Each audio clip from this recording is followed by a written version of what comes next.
તિજોરીમાં હોવો જોઈએ કે મોટા પૂંજીપતિ ઉદ્યોગપતિઓના ગજવામાં પડે.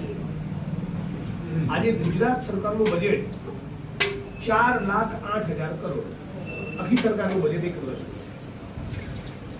આ બજેટ કરતા ડબલ 7.5 લાખ કરોડ એ મુકેશ અંબાણી જોડે પડે અને બીજા 7.5 લાખ કરોડ એ ગૌતમ અદાણી જોડે પડ્યા. બે થઈને 15 લાખ કરોડના આસામી અને સરકારનું બજેટ 4 લાખ. જ્યારે બે માણસ બે હાથી પછી સરકાર કરતા તગડા થઈ જાય, શું દેશનું ભવિષ્ય?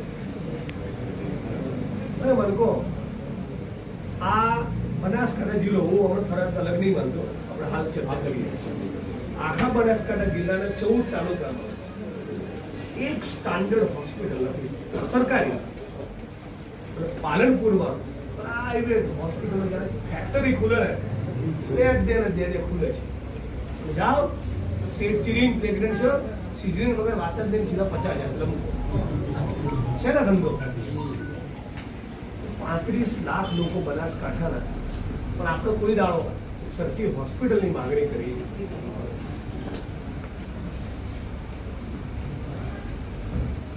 કોઈ દાડો નહીં. હું 2-8 વર્ષ બની ગયું. પાલનપુરની સિવિલ હોસ્પિટલનું ખાનગીકરણ થઈ ગયું, મેં રેલી કરી હતી, ચૂંટાણ તરત પાલનપુરમાં રેલી કરી હતી. કોઈ જનતા ના આવી, અત્યારે ભોગવો છે ના. આપણા પીએસસી સીએસસી ના બ્લડ સેલ કાઉન્ટર મળે ના, ડોક્ટરો નથી. મને વિચાર કરો, આપણો મોટો તાલુકો છે આપણો, એક ગાયનેકોલોજીસ્ટ નથી. આખા તાલુકામાં બેન દીકરીઓ માતાઓની પ્રસૂતિ કેમ ના થાય? કઈ રીતે ચાલે? 2026ના ભારતમાં, 2026ના ગુજરાતમાં એક ગાયનેકોલોજીસ્ટ ના હોય, કઈ રીતે ચાલે?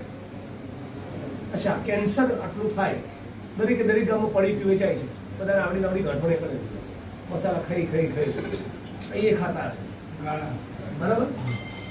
એ કેન્સર માટે આખા તાલુકામાં એક પણ ડોક્ટર નહીં.